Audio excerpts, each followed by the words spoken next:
దేశ రాజధానిలో నేటి నుంచి 3 రోజుల పాటు రాష్ట్రాల ప్రభుత్వ ప్రధాన కార్యదర్శుల 5వ జాతీయ సదస్సు జరగనుంది.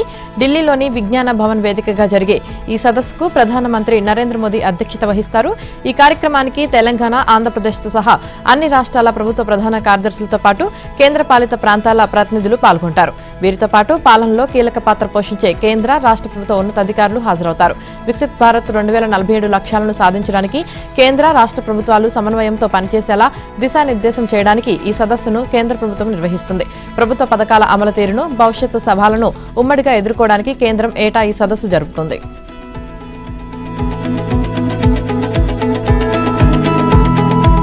తిరుపతిలోని జాతీయ సంస్కృత విశ్వవిద్యాలయంలో 7వ భారతీయ విజ్ఞాన సమ్మేళనం ఇవాళ ప్రారంభం కానుంది. 4 రోజుల పాటు జరిగే ఈ సమ్మేళనంలో దేశవ్యాప్తంగా 1500 మంది ప్రతినిధులు, 60 మంది వీసీలు, విద్యావేత్తలు, శాస్త్రవేత్తలు, విద్యార్థులు పాల్గొననున్నారు. ఈ సందర్భంగా 80 స్టాళ్లను ఏర్పాటు చేస్తున్నారు. ఈ కార్యక్రమానికి అన్ని ఏర్పాట్లను జిల్లా యంత్రాంగం పూర్తి చేసింది.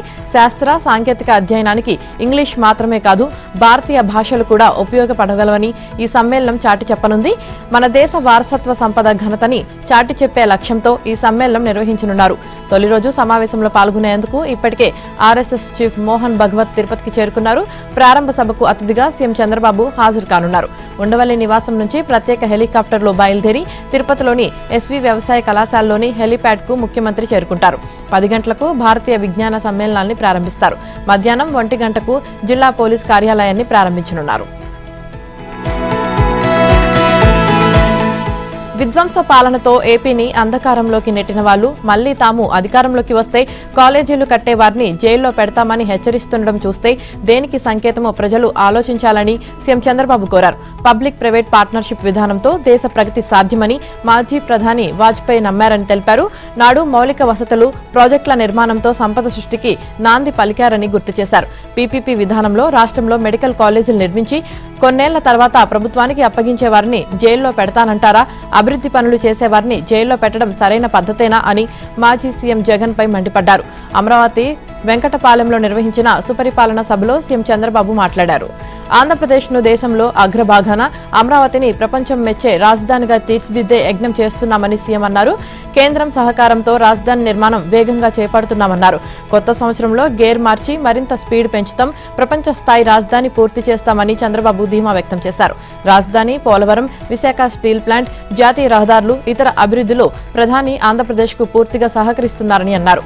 మరోవైపు రాష్ట్రాల అభివృద్ధి, వివిధ రంగాల్లో మౌలిక సదుపాయాల విస్తృతికి భారీగా తోడ్పడిన పీపీపీ విధానానికి వైద్యారోగ్య రంగంలో కూడా భారీ అవకాశాలున్నాయని కేంద్ర ప్రభుత్వం తెలిపింది. వాటిని విరివిగా వాడుకునేందుకు 3 ఏళ్లలో చేపట్టే ప్రణాళికను శీఘ్రంగా రూపొందించాలని రాష్ట్ర ప్రభుత్వానికి సూచించింది. ఈ మేరకు కేంద్ర ఆరోగ్య మంత్రి జేపీ నడ్డా రాష్ట్ర వైద్య ఆరోగ్య మంత్రి సత్యకుమార్కు 2 రోజుల కింద వివరణాత్మకంగా లేఖ రాశారు. ఏపీ రాజధాని అమరావతిలో పలు ప్రభుత్వ, ప్రైవేట్ రంగ సంస్థలకు ఏపీసీఆర్డీఏ భూములు కేటాయించింది. ఈ మేరకు రాష్ట్ర పురపాలక శాఖ ఆదేశాలు జారీ చేసింది. ఈ నెల 4న జరిగిన సీఆర్డీఏ 55వ సమావేశంలో తీసుకున్న నిర్ణయాల మేరకు మొత్తం 31 సంస్థలకు 121.36 ఎకరాలు కేటాయించారు. విద్యా సంస్థలు, బ్యాంకులు, ఇతర ప్రభుత్వ కార్యాలయాలు, సిబ్బంది నివాస స్థలాల కోసం ఈ భూములు కేటాయించారు. ఏపీసీఆర్డీఏకి తాజాగా ప్రతిపాదనలు అందిన 11 సంస్థలకు 49.5 ఎకరాలు కేటాయించారు. బేసిల్ వుడ్స్ ఇంటర్నేషనల్ స్కూల్ కు ఎకరం 50 లక్షల చొప్పున, మందడంలో 4 ఎకరాలు, సెయింట్ మేరీస్ ఇంటర్నేషనల్ స్కూల్ కు ఎకరా 50 లక్షల చొప్పున, తుళ్లూరులో 7.97 ఎకరాలు కేటాయించారు. సిఐఐ గ్లోబల్ లీడర్షిప్ సెంటర్ కు ఎకరాకి 4.1 కోట్ల చొప్పున ప్రీమియంతో చదరపు మీటర్కు ₹1 లీజుతో 60 ఏళ్ల పాటు నవులూరులో 15 ఎకరాలు లీజుకు ఇచ్చారు. అలాగే కాక్కు ఐనవోలులో 5 ఎకరాలు, ఎన్టీపీసీ థర్మల్ పవర్ కార్పొరేషన్ కు రాయపూడిలో 1.5 ఎకరాలు, ఏపీ జ్యుడిషియల్ అకాడమీకి పిచుకలపాలెంలో 4.83 ఎకరాలు, కేంద్ర సంస్థ కాస్మోస్ 2 ప్లానిటోరియంకు అనంతవరంలో 5 ఎకరాలు, Indian overseas bank, Punjab national bank, IDBI బ్యాంకులకు ఉద్దండరాయునిపాలెంలో 0.40 ఎకరాల చొప్పున, నేషనల్ అకాడమీ ఆఫ్ కన్స్ట్రక్షన్ కి తుళ్లూరులో 5 ఎకరాల భూములు కేటాయించారు. అమరావతి పరిధిలో 6 సంస్థలకు గతంలో కేటాయించిన భూములను సవరించి తాజాగా 42.30 ఎకరాలు కేటాయించారు. అలాగే ఉద్యోగుల నివాసాలకు 12.66 ఎకరాలు కేటాయించారు. ఇక 2014-19 మధ్య పలు సంస్థలకు కేటాయించిన కేటాయింపులను సమీక్షించి మరో 6 సంస్థలకు అదనంగా 16.19 ఎకరాలు కేటాయించారు. ప్రజా ఫిర్యాదులకు జవాబుదారీ ఉండాలన్న ముఖ్యమంత్రి చంద్రబాబు ఆదేశాలపై రెవెన్యూ శాఖ కదిలింది. రెవెన్యూ శాఖ సేవలు కోరుతూ ప్రజలు ఇచ్చే దరఖాస్తుల స్వీకరణ, పరిష్కారానికి సంబంధించి కార్యాచరణ ప్రణాళికను రూపొందిస్తుంది. ప్రతి జిల్లా కలెక్టరేట్ పరిధిలో రెవెన్యూ డెస్క్ ఏర్పాటు చేయాలని నిర్ణయించింది. దీన్ని స్పెషల్ రెవెన్యూ డెస్క్ గా పరిగణిస్తారు. మన్యం జిల్లాలో collector Prabhakar Reddy revenue clinic నిర్వహిస్తున్నారు. అదే తరహాలో రాష్ట్ర వ్యాప్తంగా ప్రతి కలెక్టరేట్ పరిధిలోనూ పూర్తి స్థాయిలో పనిచేసేలా స్పెషల్ రెవెన్యూ డెస్క్ ను ఏర్పాటు చేయాలని రెవెన్యూ శాఖ నిర్ణయించింది. బుధవారం రెవెన్యూ మంత్రి అనగాని సత్యప్రసాద్ అధ్యక్షతన జరిగిన కీలక భేటీలో ఈ నిర్ణయం తీసుకున్నట్లు తెలిసింది. ప్రజలు రెవెన్యూ సేవలు కోరుతూ ఇచ్చే ప్రతి విన్నపానికి జవాబుదారీతనం తీసుకువచ్చేందుకు ఈ ప్రత్యేక వ్యవస్థను ఏర్పాటు చేయాలని ప్రతిపాదించారు. ఈ డెస్క్ కు డిప్యూటీ కలెక్టర్ స్థాయి అధికారిని నియమిస్తారు. ప్రతి సోమవారం వచ్చే అర్జీలతో పాటు సాధారణంగా కలెక్టరేట్కు వచ్చే విన్నపాలను కూడా ఈ డెస్క్ పర్యవేక్షిస్తుంది. ప్రతి అర్జీకి ఓ ఆన్లైన్ నెంబర్ను కేటాయిస్తారు. ఆ అర్జీపై దరఖాస్తుదారు ఆధార్, ఫోన్ నెంబర్ ఉండేలా ఏర్పాట్లు చేయనున్నారు. పౌరుల నుంచి వచ్చే అర్జీలు డెస్క్ తీసుకున్నాక దాని పరిష్కారం ఎలా ఉంటుందో తెలిపే కార్యాచరణకు సంబంధించిన సర్టిఫైడ్ కాపీని దరఖాస్తుదారుకు అందించనున్నారు. దీనివల్ల తన సమస్య తీవ్రత ఏమిటి, ఎప్పటిలోగా పరిష్కారం అవుతుంది, అది ఏ స్థాయిలో నిర్ణయాలు తీసుకుంటే పరిష్కారం అవుతుంది, ఇందుకు పట్టే సమయం ఎంతన్నది ఆ కాపీలో ఉంటుంది. దానిపై డిప్యూటీ కలెక్టర్ సంతకం చేస్తారు. దీంతో పౌరులు ఇచ్చే పిటిషన్లకు జవాబుదారీ ఉంటుందని, దాని పరిష్కారం కూడా పారదర్శకంగా జవాబుదారీ విధానంలో ఉంటుందని అధికార వర్గాలు చెబుతున్నాయి. డెస్క్లో కీలకంగా చెక్ లిస్టు విధానం ప్రతిపాదించారు. అంటే పిటిషన్ స్వీకరించినప్పటి నుంచి పరిష్కారం వరకు దశల వారీగా చెక్ లిస్టులోని అంశాలను ఎంపిక చేస్తారు. దీనివల్ల ఒక పిటిషన్ ఎప్పుడు వచ్చింది, అది ఇప్పుడు ఏ స్థాయిలో ఉందో తెలుసుకోవచ్చని చెబుతున్నారు.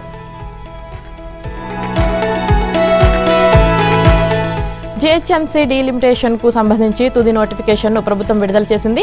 డివిజన్ల సంఖ్యను 300కు పెంచుతూ నోటిఫికేషన్ జారీ అయింది. గ్రేటర్ హైదరాబాద్ మున్సిపల్ కార్పొరేషన్ లో ప్రస్తుతం ఉన్న 6 జోన్లను 12కు పెంచారు. అలాగే ప్రస్తుతం 30 ఉన్న సర్కిళ్లను 60కి పెంచుతున్నట్లు నోటిఫికేషన్ లో తెలిపారు. జీహెచ్ఎంసీలో కొత్త జోన్లుగా ఉప్పల్, కుత్బుల్లాపూర్, మల్కాజ్గిరి, శంషాబాద్, గోల్కొండ, రాజేంద్ర నగర్ ఏర్పడ్డాయి. సర్కిల్ కార్యాలయాల్లో కొత్త జోన్ కార్యాలయాలు, వార్డు కార్యాలయాల్లో నూతన సర్కిల్ కార్యాలయాలు ఏర్పాటు కానున్నాయి. డివిజన్ల డీలిమిటేషన్ కు సంబంధించి ఈ నెల 9న ప్రాథమిక నోటిఫికేషన్ వెలువడగా 10 రోజుల పాటు అభ్యంతరాలు స్వీకరించారు. 6,000కు పైగా అభ్యంతరాలు రాగా సహేతుకమైన వాటిని పరిగణలోకి తీసుకుని తుది నోటిఫికేషన్ విడుదల చేసినట్లు అధికారులు తెలిపారు. మరోవైపు జీహెచ్ఎంసీలో కొత్తగా ఏర్పాటైన జోన్లకు ప్రభుత్వం జోనల్ కమిషనర్లుగా ఐఏఎస్ అధికారులను నియమించింది. షేర్లింగంపల్లి జోన్కు హేమంత్ను జోనల్ కమిషనర్గా నియమించింది. అలాగే కూకట్పల్లికి అపూర్వ చౌహాన్, కుత్బుల్లాపూర్కు సందీప్ కుమార్ ఝా, రాజేంద్ర నగర్కు అనురాగ్ జయంతి, గోల్కొండకు ముకుందరెడ్డి, శంషాబాద్కు చంద్రకళను జోనల్ కమిషనర్లుగా ప్రభుత్వం నియమించింది.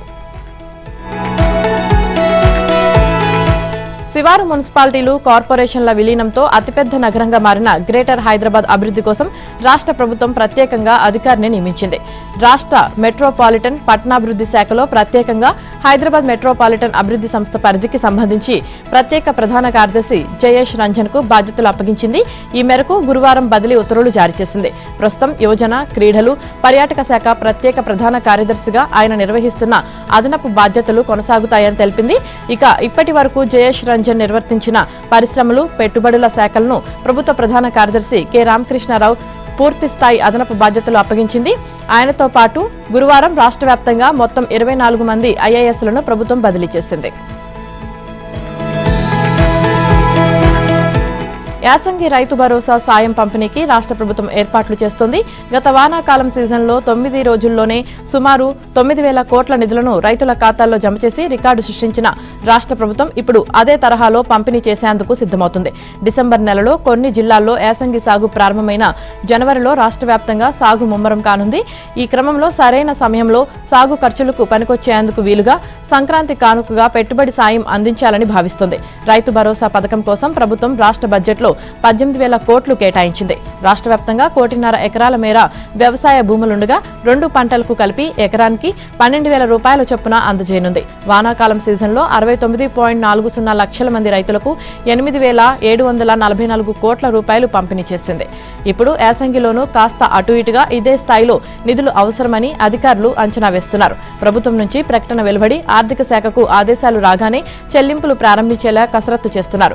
జనవరి 2వ వారం నాటికి ఈ ప్రక్రియ పూర్తి చేసి సంక్రాంతి పండుగ సమయంలో రైతుల ఖాతాల్లో పెట్టుబడి సాయం జమ చేసేలా చర్యలు చేపడుతున్నారు. ఈ నెల 29 నుంచి అసెంబ్లీ శీతాకాల సమావేశాలు మొదలవుతున్న నేపథ్యంలో సమావేశాలు ముగిసేలోపు రైతు భరోసా ఇచ్చే తేదీపై స్పష్టత వచ్చే అవకాశం ఉందని వ్యవసాయ శాఖ అధికారులు చెబుతున్నారు.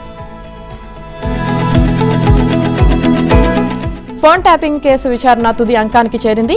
ఈ కేసులో బీఆర్ఎస్ అధినేత కేసీఆర్ ను విచారణకు పిలవడం కూడా దాదాపు ఖాయమైంది.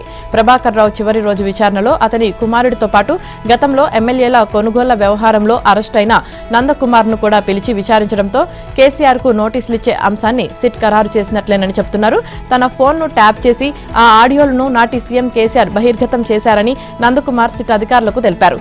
ఈ అంశంపై అప్పట్లో డీజీపీ రవిగుప్తాకు ఫిర్యాదు చేసినా పట్టించుకోలేదని ఆరోపించారు. నందకుమార్ ఫోన్ ట్యాప్ అయిందన్న విషయం నిర్ధారణ కావడం, ఆయన ఆడియోలను విలేకరుల సమావేశంలో కేసీఆర్ బయటపెట్టిన నేపథ్యంలో ఈ ట్యాపింగ్ జరిపించింది ఎవరనే విషయాలను తెలుసుకోవాల్సిన అవసరం ఉందంటూ కేసీఆర్ కు సిట్ నోటీసులు ఇవ్వనుంది. నందకుమార్ వాంగ్మూలం ఈ కేసులో కీలకంగా మారుతుందని సిట్ అధికారులు భావిస్తున్నారు. బీఆర్ఎస్ పాలనలో దాదాపు 6,000 ఫోన్ నెంబర్లు ట్యాప్ చేశారనే ఆరోపణలున్నాయి. ఎస్ఐబీ కార్యాలయాన్ని ట్యాపింగ్ అడ్డాగా మార్చారనే ఆరోపణలపై సిట్ అధికారులు కీలక ఆధారాలు సేకరించారు. ఎస్ఐబీ మాజీ చీఫ్ ప్రభాకర్ రావు 14 రోజుల పోలీస్ కస్టడీకి గురువారమే చివరి రోజు కావడంతో సిట్ అధికారులు ఆయన్ను అన్ని కోణాల్లో విచారించారని సమాచారం. ఈ విచారణలో సిట్ అధిపతి సజ్జనార్తో పాటు ఇతర ఐపీఎస్ అధికారులు స్వయంగా పాల్గొన్నారు. ఈ కేసులో అరెస్టైన ఇతర నిందితులు భుజంగరావు, తిరుపతన్న, రాధాకిషన్ రావుతో పాటు ఓ మీడియా ఛానల్ అధిపతి శ్రవణ్ రావుతో కలిపి ప్రభాకర్ రావును ముఖాముఖి ప్రశ్నించినట్లు తెలిసింది. మరోవైపు ప్రభాకర్ రావు విచారణ నివేదికను సుప్రీంకోర్టుకు పంపించాల్సి ఉన్నందున అధికారులు నివేదికను సిద్ధం చేస్తున్నారు. తెలంగాణకు చెందిన 2 మంత్రులు అవినీతి కేసుల్లో జైలుకెళ్తారని కేంద్ర హోంశాఖ సహాయ మంత్రి బండి సంజయ్ సంచలన వ్యాఖ్య చేశారు. చట్టంలోని లొసుగులను ఆసరా చేసుకుని 2 మంత్రులు వేల కోట్ల అక్రమ సంపాదనకు పాల్పడుతున్నారని, వారి అవినీతిపై కాంగ్రెస్ ఎమ్మెల్యేలు కూడా చర్చించుకుంటున్నారు. తాము కూడా ఇంటెలిజెన్స్ రిపోర్టులు తెప్పించుకుంటున్నాం అన్నారు. వారి అవినీతి భాగోతం త్వరలోనే బయట పెడతామని ఆయన ప్రకటించారు. గురువారం బీజేపీ రాష్ట్ర కార్యాలయంలో సంజయ్ మీడియాతో చిట్చాట్ చేశారు. మాజీ సీఎం బీఆర్ఎస్ అధినేత కేసీఆర్ పై ముఖ్యమంత్రి రేవంత్ రెడ్డి వాడిన భాష సరికాదని, రేవంత్ వాడిన భాష ఆయనకే నష్టమని అన్నారు. సీఎం హోదాలో ఉన్నవారు హుందాగా వ్యవహరించాలని పేర్కొంటూ గతంలో కేసీఆర్ ఇలా మాట్లాడినప్పుడు కూడా తాము ఖండించామని గుర్తు చేశారు. కేసీఆర్ కుటుంబమే తెలంగాణకు పెద్ద శని అని, కేసీఆర్ కుటుంబం తెలంగాణ రాష్ట్రాన్ని సర్వనాశనం చేసిందని మండిపడ్డారు. ప్రధాని మోదీ ముఖ్య అతిథిగా 5 లక్షల మంది బీసీలతో త్వరలో రాష్ట్రంలో భారీ బహిరంగ సభ నిర్వహిస్తామని బీజేపీ రాజ్యసభ సభ్యుడు ఆర్ కృష్ణయ్య తెలిపారు. విజయవాడలోని ఆంధ్రప్రదేశ్ బీసీ సంక్షేమ సంఘం కార్యాలయంలో రాష్ట్ర అధ్యక్షుడు డాక్టర్ ఎన్ మారేష్ అధ్యక్షతన బీసీ కుల సంఘాల సమావేశం ఆదివారం జరిగింది. ఈ సందర్భంగా కృష్ణయ్య మాట్లాడుతూ దేశంలో అనేక సంస్కరణలు చేపట్టినా బీసీలకు న్యాయం జరగడం లేదని ఆవేదన వ్యక్తం చేశారు. మాది ఆకలి పోరాటం కాదని ఆత్మగౌరవ పోరాటమన్నారు. చట్టసభల్లో రిజర్వేషన్లు సాధించే ఉద్యమాన్ని దేశవ్యాప్తంగా ఉధృతం చేయాల్సిన సమయం ఆసన్నమైందన్నారు. ప్రధాని మోదీతోనే బీసీలకు న్యాయం జరుగుతుందని తెలిపారు. సీఎం చంద్రబాబు రాబోయే స్థానిక సంస్థల ఎన్నికల్లో బీసీలకు 34% రిజర్వేషన్లు అమలు చేస్తారనే ఆశాభావం వ్యక్తం చేశారు. మారేష్ మాట్లాడుతూ బీసీల హక్కులపై కూటమిలోని బీసీ ప్రజాప్రతినిధులు స్పందించాలన్నారు. 139కి పైగా కుల సంఘాలు ఎదురుచూస్తున్న కులగణన తేదీని ప్రకటించాలని కూటమి ప్రభుత్వాన్ని కోరారు. అంతర్జాతీయ సైబర్ క్రైమ్ నెట్వర్క్ గుట్టును ఏపీ సిఐడి పోలీసులు రట్టు చేశారు. కంబోడియా దేశానికి చెందిన సైబర్ మోసగాడితో పాటు మరికొందరిని అరెస్టు చేశారు. ఇంటర్నేషనల్ ఫోన్ కాల్స్ ను సిప్ బాక్స్ ద్వారా రూటింగ్ చేసి లోకల్ కాల్స్ గా చూపించి మోసాలకు పాల్పడుతున్న ముఠా ఆట కట్టించారు. దేశవ్యాప్తంగా నెట్వర్క్ ఏర్పాటు చేసుకుని భారతీయులకు ఫోన్లు చేసి దర్యాప్తు సంస్థల అధికారుల ముసుగులో బెదిరిస్తున్న గ్యాంగ్కు చెక్ పెట్టారు. ఒకవైపు టెలికాం సంస్థలకు ఆర్థికంగా నష్టం కలిగిస్తూ మరోవైపు సైబర్ మోసాలతో సామాన్యుల ఖాతాలను సైతం కొల్లగొడుతున్న వియత్నాంకు చెందిన హో హుడే అనే కింగ్ పిన్ తో పాటు ఇతర ముఠా సభ్యులను ఏపీ సిఐడి పోలీసులు జైలుకు తరలించబోతున్నారు. ఇటీవల ఆంధ్రప్రదేశ్లో కొందరిని మోసగించి బెదిరించి డబ్బులు గుంజిన కేసుల దర్యాప్తులో భాగంగా సిఐడి అధికారులు కీలక మూలాలను పసిగట్టారు. కంబోడియా నుంచి సిమ్ బాక్స్ ద్వారా మొత్తం తతంగం నడుస్తుందని గుర్తించిన దేశవ్యాప్తంగా ఆ నెట్వర్క్ పరిధిలో నిర్వహిస్తున్న కాల్ సెంటర్లపై దాడులు చేశారు. విశాఖపట్నంలో దొరికిన తీగను పట్టుకుని లాగి ఒడిశా, పశ్చిమ బెంగాల్ ప్రాంతాల్లోని గ్యాంగును అదుపులోకి తీసుకున్నారు.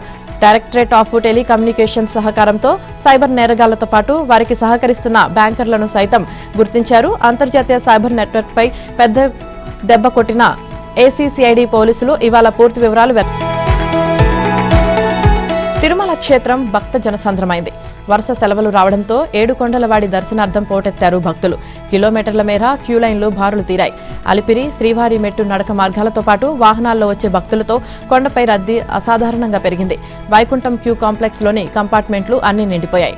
నారాయణగిరి ఉద్యానవనంలోని షెడ్లు కూడా ఫుల్ అయ్యాయి. క్యూలైన్లు వెలుపలికి వచ్చి అల్వార్ ట్యాంకు మీదుగా నారాయణగిరి అతిథి గృహాల గుండా శిలాతోరణం రోడ్డు వరకు దాదాపు 1 కిలోమీటర్ మేర భక్తులు బారులు తీరారు.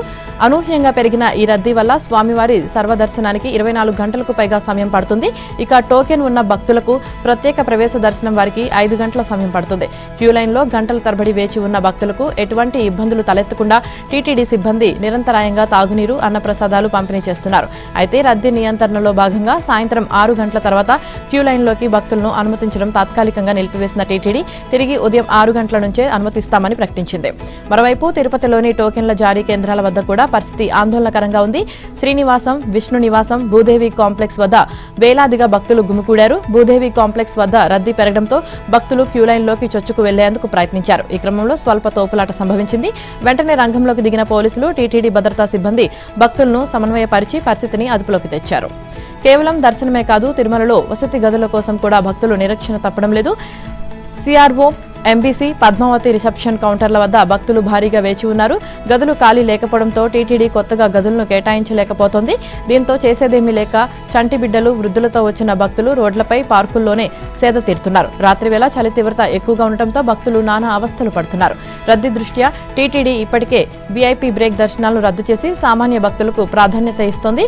ఈ వారాంతం వరకు రద్దీ ఇలాగే కొనసాగే అవకాశం ఉండడంతో భక్తులు అందుకు అనుగుణంగా ప్రయాణాలు ప్లాన్ చేసుకోవాలని అధికారులు సూచిస్తున్నారు.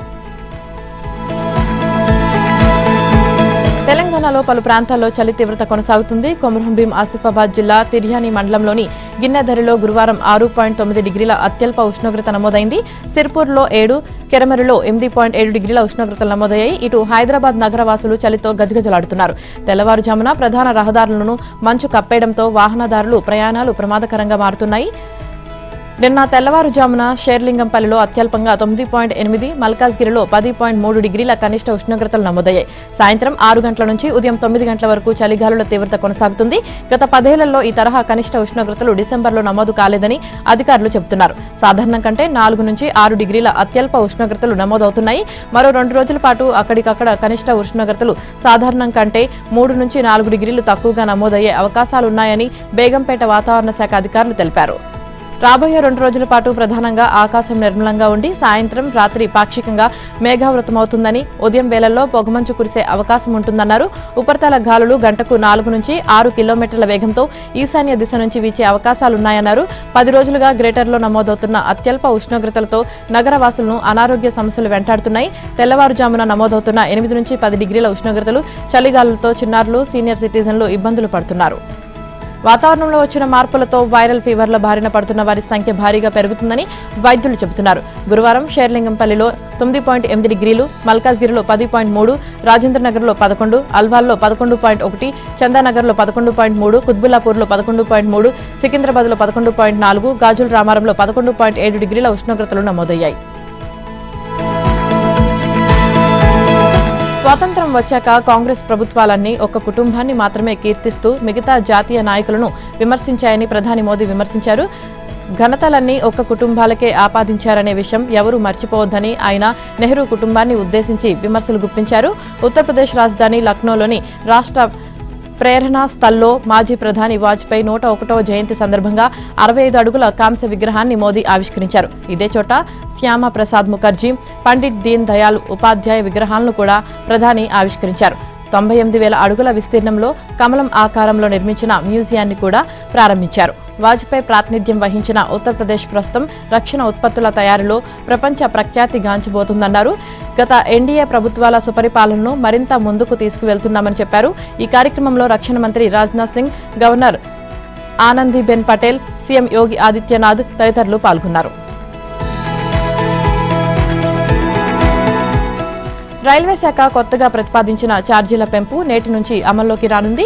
ప్రతి కిలోమీటర్కు స్వల్పంగా 1 లేదా 2 పైసల పెంపు ఉన్న సబర్బన్ ప్రయాణికులు, సీజనల్ టికెట్ దారులపై భారం పడకుండా చర్యలు తీసుకున్నారు. సాధారణ, ప్రీమియం రైళ్లకు కొత్త ఛార్జీలు వర్తిస్తాయి. రిజర్వేషన్ ఫీజు, సూపర్ ఫాస్ట్ ఛార్జీల్లో ఎలాంటి మార్పు లేదని రైల్వే అధికారులు ప్రకటించారు. కాగా సెకండ్ క్లాస్ ఆర్డినరీ ఛార్జీల్లో కిలోమీటర్కు 1 పైసా పెరుగుతుండగా ప్రయాణించే దూరాన్ని బట్టి కొన్ని స్లాబ్లు పెట్టారు. సెకండ్ క్లాస్ సిట్టింగ్ ప్రయాణికులకు 215 కిలోమీటర్ల వరకు ఎలాంటి పెంపు లేదు. మరోవైపు మెయిల్, ఎక్స్ప్రెస్ రైలులో సెకండ్, స్లీపర్, ఏసీ క్లాసులలో ప్రయాణించేవారు కిలోమీటర్కు 2 పైసల చొప్పున ప్రస్తుత టికెట్ ధర కంటే అదనంగా చెల్లించాల్సి ఉంటుంది. కొత్త ఛార్జీల అమలుకు ముందు జారీ చేసిన టికెట్లపై ఈ పెంపు వర్తించదు. భారత సైన్యం అనగానే సరిహద్దుల్లో శత్రువులతో పోరాడే వీరులే గుర్తుకొస్తారు. కానీ అదే సైన్యం ఒక అద్భుతమైన దేవాలయాన్ని నిర్మించి అత్యంత భక్తి శ్రద్ధలతో దశాబ్దాలుగా నిర్వహిస్తుందంటే ఆశ్చర్యం కలగక మానదు. కర్ణాటకలోని బెళగావిలో ఉన్న ఈ మిలిటరీ మహాదేవ ఆలయంలో అనేక విశిష్టతలు ఉన్నాయి. ఉత్తర కర్ణాటకలోని బెళగావిలో మరాఠా లైట్ ఇన్ఫాంట్రీ రెజిమెంటల్ సెంటర్లో సైనికులకు కఠినమైన శిక్షణ ఇస్తుంటారు. 1954 జనవరిలో మహాదేవ ఆలయ నిర్మాణానికి శంకుస్థాపన చేయగా సరిగ్గా ఏడాదిలోనే ఆలయ పనులు పూర్తి చేసి దర్శన భాగ్యం కల్పించారు. 70 ఏళ్ల చరిత్ర కలిగిన ఈ ఆలయంలో ట్రైనింగ్ పూర్తయ్యే విధి నిర్వహణకు వెళ్లే సైనికులు ప్రత్యేకంగా పూజలు నిర్వహిస్తారు. గతంలో సైనికులకు మాత్రమే అనుమతి ఉండే ఆలయం ప్రస్తుతం ప్రజలందరికీ అందుబాటులో ఉంది. మిలిటరీ మహాదేవాలయంలో ప్రతి సోమవారం స్వామివారికి క్షీరాభిషేకం జరుగుతుంది. ఇక కార్తీక మాసంలో అయితే సైనికులు ప్రత్యేక పూజలు నిర్వహిస్తారు. పచ్చని ప్రకృతి నడుమ ఎంతో ఆహ్లాదంగా వాతావరణంలో ఉండే ఆలయ ప్రాంగణంలో తామర పువ్వుపై శ్రీకృష్ణుడి విగ్రహం భక్తులను ఆకట్టుకుంటుంది. ఇక్కడ శివుణ్ణి దర్శించుకోవడానికి వివిధ ప్రాంతాల నుంచి భక్తులు తరలివస్తుంటారు. అమెరికాలో 30 మంది భారతీయులు అరెస్టు కావడం కలకలం రేపుతోంది. కాలిఫోర్నియాలో ఇటీవల వరుస రోడ్డు ప్రమాదాలు జరిగాయి. సెమీ ట్రక్కుల డ్రైవర్లు చట్టవిరుద్ధ వలసదారులు కావడంతో ప్రభుత్వం కఠిన చర్యలు తీసుకుంటుంది. ఇందులో భాగంగానే అధికారులు ఎల్ సెంట్రో సెక్టార్లో తనిఖీలు నిర్వహించారు. చట్టవిరుద్ధంగా కమర్షియల్ డ్రైవింగ్ లైసెన్సులు గల 49 మందిని యుఎస్ బోర్డర్ పెట్రోల్ అధికారులు అరెస్టు చేశారు. వీరిలో 30 మంది భారతీయులు ఉన్నారు. బంగ్లాదేశ్లో హిందువులపై దాడులు ఆగడం లేదు. దీపు చంద్రదాస్ హత్య తర్వాత బంగ్లాదేశ్లో మరో హిందువుపై మూకదాడి జరిగింది. రాజ్బరి జిల్లాలో ఓ వ్యక్తిపై కొంతమంది దాడి చేశారని, బాధితుడు మృతి చెందాడని పోలీసులు పేర్కొన్నారు. పాత మార్కెట్ వద్ద మొన్న రాత్రి 11 గంటల సమయంలో ఈ ఘటన చోటు చేసుకుంది. బాధితుడిని 29 ఏళ్ల అమృత్ మండల్ అలియాస్ సామ్రాట్గా గుర్తించారు. పరిస్థితి మూక హింసకు దారితీసే ముందు అమృత్ మండల్పై స్థానికులు దోపిడీ ఆరోపణలు చేశారని చెప్పారు స్థానిక అధికారులు తెలిపారు. ఇక మండల్ సామ్రాట్ బాహిని అనే ఒక స్థానిక గ్రూప్ నాయకుడిని వెల్లడించారు. హత్యకు దారితీసిన కారణాలు, మూకదాడిలో పాల్గొన్న వారిని గుర్తించేందుకు దర్యాప్తు చేస్తున్నామని తెలిపారు. అమృత్ మండల్ హత్యతో స్థానికంగా ఉద్రిక్త పరిస్థితులు నెలకొన్నాయి. పెద్ద ఎత్తున అదనపు పోలీసు బలగాలను మోహరించారు. వారం రోజుల వ్యవధిలో జరిగిన 2 మూక హత్య ఇది. ఈ నెల 18న ఇస్లాంకు వ్యతిరేకంగా మాట్లాడాడనే ఆరోపణలతో మైమన్ సింగ్ డివిజన్ పరిధిలోని బలూకాలో దీప్ చంద్రదాస్ అనే కార్మికుడిని కొంతమంది హత్య చేశారు. ఆ తర్వాత మృతదేహాన్ని ఓ చెట్టుకు కట్టేసి నిప్పు పెట్టినట్లు ఆరోపణలు ఉన్నాయి. వరుస విజయాలతో జోరుమీదున్న భారత మహిళల జట్టు సిరీస్పై గురిపెట్టింది. ఇవాళ శ్రీలంకతో జరిగే 3వ టీ20లో భారత్ గెలిపే లక్ష్యంగా బరిలోకి దిగనుంది. 2-0తో ఆధిక్యంలో ఉన్న హర్మన్ ప్రీత్ సేన 5 మ్యాచ్ల సిరీస్ను మరో 2 మిగిలుండగానే పట్టేయాలనుకుంటోంది. భారత బ్యాటింగ్ బలంగా కనిపిస్తుంది. రెండో మ్యాచ్లో షఫాలీ వర్మ అదరగొడితే తొలి టీ20లో జమీమా ఆదుకుంది. అయితే డాషింగ్ ఓపెనర్ స్మృతి మందన బ్యాట్ నుంచి ఆశించిన రీతిలో పరుగులు రావడం లేదు. కెప్టెన్ హర్మన్ కు కూడా పెద్దగా ఆడే అవకాశాలు రాలేదు. అయితే గడిచిన 2 మ్యాచ్ల్లో మన బౌలర్లు ప్రత్యర్థిని తక్కువ స్కోర్కే పరిమితం చేశారు. మరోవైపు తీవ్ర ఒత్తిడిలో ఉన్న లంక ఈ మ్యాచ్లో గెలిచి సిరీస్ను సజీవంగా ఉంచాలనుకుంటుంది. అయితే టీం బ్యాటింగ్ ఘోరంగా విఫలమవుతుంది. 2 మ్యాచ్ల్లోనూ తొలుత బ్యాటింగ్ చేసిన లంక పోరాడగలిగే స్కోరునైతే సాధించలేకపోయింది. ఆరంభంలో పర్వాలేదనిపించినా 1-2 వికెట్లు కోల్పోయిన తర్వాత ఒక్కసారిగా కుప్పకూలుతోంది. కెప్టెన్ చమరి ఆటపట్టు ఉన్నంత వరకు దూకుడుగా ఆడుతున్న విష్మి హాసిని హర్షిత్ స్కోర్ బోర్డును పరుగులు పెట్టించలేకపోతున్నారు. వికెట్ల మధ్య పరిగెత్తుతున్న తీరు కూడా దారుణంగా ఉంది. ఇక బౌలర్లు భారత బ్యాటర్లను ఏమాత్రం ఇబ్బంది పెట్టలేకపోతున్నారు. ఇక గ్రీన్ ఫీల్డ్ స్టేడియంలో ఆడిన 4 టీ20ల్లో 3 సార్లు ఛేదన చేసిన జట్లే నెగ్గాయి. ఈ నేపథ్యంలో టాస్ గెలిచిన జట్టు బౌలింగ్ ఎంచుకోవచ్చు. ఆకాశం మేఘావృతమై ఉన్నా వర్షం కురిసే అవకాశాలు తక్కువ.